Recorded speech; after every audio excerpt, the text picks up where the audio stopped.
ऐसे सूरध्वज जी वृंदावन आ गए। वृंदावन आकर के उन्होंने नियम लिया कि सुबह मंगला से लेकर के रात्रि शयन तक जितने दर्शन मदन मोहन जी की जितनी आरती होती थी, हर आरती में वो जाते थे। अष्टयाम होती है हमारे वृंदावन में, 8 बार अष्टयाम करते थे। और अष्टयाम करते हुए ठाकुर जी से एक ही प्रार्थना करते थे, क्या? संतन की पनही को रक्षक कहाऊं। हे नाथ, आप इतनी मुझ पर कृपा कर दो कि संतों के चरणार विंदों का मुझे रक्षा का सौभाग्य प्राप्त हो। ठाकुर जी ने एक दिन परीक्षा ले ली और सुबह सुबह मंगला में जैसे ही ये सूरध्वज जी जैसे मदन मोहन जी के दर्शन करने के लिए गए तो एक संत खड़े थे। संत को देखते ही सूरध्वज जी बोले, बाबा चलो दर्शन, मंगला के दर्शन। संत बोले, हम नहीं जा रहे। बोले, क्यों नहीं जा रहे?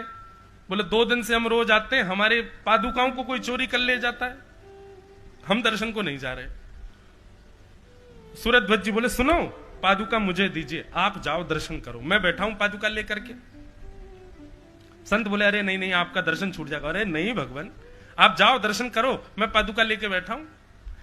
संत ने अपनी पादुका उतार दी। संत तो चले गए दर्शन करने, अब सूरध्वज जी उन पादुकाओं को चित्त से लगा करके बैठे थे। संत वास्तव में परीक्षा लेने के लिए आए थे सूरध्वज जी की, क्योंकि वो रोज गाते थे, संतन की पनही को रक्षक कहाऊं। संत बोले, आज देखूं सूरध्वज जी कितने संतों के चरणों की पनियों की रक्षा करेंगे। मंगला का समय निकल गया, श्रृंगार का समय निकल गया, आरती का समय निकल गया, भोग का समय निकल गया, बाल भोग का समय निकल गया, राजभोग का समय आ गया। संत बाहर आए ही नहीं, भीतर ही बैठे रहे। और तब देख रहे हैं तो बाहर सूरध्वज जी अपनी छाती से लगाए संतों की उन पादुकाओं को लेकर के बैठे।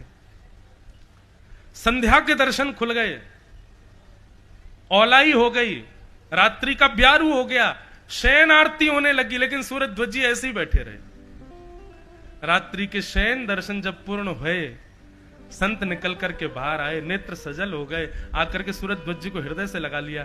बोले, आज तुम्हारे दर्शन छूट गए ठाकुर जी के हमारे पादुकाओं के चक्कर में। सूरध्वज जी बोले, नहीं भगवान, मैंने जितने दिन मदन मोहन जी के दर्शन किए, मैंने वरदान ही यही मांगा था कि ठाकुर जी, आप मुझे स्वीकार कर चुके हो, इसका प्रमाण मुझे इस रूप में देना कि किसी दिन किसी संत के पादुकाओं की रक्षा का अवसर मुझको देना। आज आपने दर्शन से दूर नहीं किया, बल्कि आज आपने मुझे प्रमाणित कर दिया कि मदन मोहन जी मुझसे प्रेम करते। संत तो पादुका लेकर के चले गए। आज पूरे दिन मदन मोहन जी के दर्शन नहीं हुए सूरध्वज जी को। कपाट बंद हो चुके थे, शयन करके ठाकुर जी, नियम टूट गया था सूरध्वज जी का। सूरध्वज जी सोचने लगे, वो नियम तो टूट गया है, दहली को ही प्रणाम कर लें। दहली पर जैसे ही सर झुकाया तो पत्थर का अनुभव नहीं हुआ, सुंदर सुंदर उंगलियों का अनुभव माथे पर हुआ। जैसे ही नेत्र उठा करके देखा तो साक्षात मदन मोहन लाल जी खड़े हुए हैं और सूरध्वज जी को हृदय से लगा लिया, अपने संगी ले गए ठाकुर जी। इसको क्या कहते हैं? निर्गुण भक्त।